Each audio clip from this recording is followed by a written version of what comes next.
بسم اللہ الرحمن الرحیم۔ شروع اللہ کا نام لے کر جو بڑا مہربان نہایت رحم والا ہے۔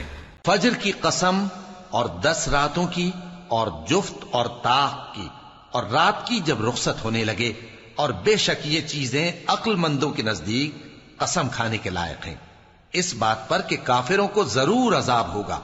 کیا تم نے نہیں دیکھا کہ تمہارے پروردگار نے قوم عاد کے ساتھ کیا کیا، جو ارم کہلاتے تھے، دراز قد مانند ستونوں کے، کہ تمام ملک میں ایسے پیدا نہیں ہوئے تھے؟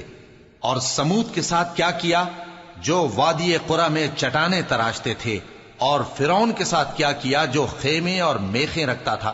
یہ لوگ ملکوں میں سرکش ہو رہے تھے، پس ان میں بہت سی خرابیاں کرتے تھے، تو تمہارے پروردگار نے ان پر عذاب کا کوڑا برسا دیا۔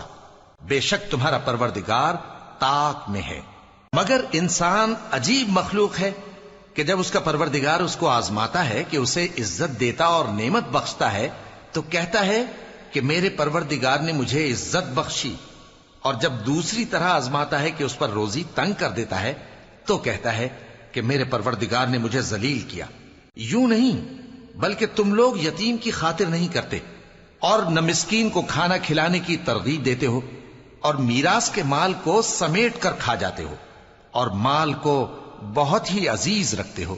یوں نہیں، جب زمین کوٹ کوٹ کر برابر کر دی جائے گی اور تمہارا پروردگار جلوہ فرما ہوگا، اور فرشتے قطار در قطار آ جائیں گے، اور دوزخ اس دن سامنے لائی جائے گی، تو انسان اس دن سوچے گا، مگر اب سوچنے سے اسے فائدہ کہاں مل سکے گا؟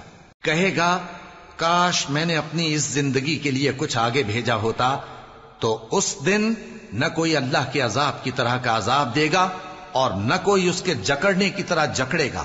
اے اطمینان والی جان، اپنے پروردگار کی طرف لوٹ چل، تو اس سے راضی، وہ تجھ سے راضی، سو تو میرے خاص بندوں میں شامل ہو جا اور میری بہشت میں داخل ہو جا۔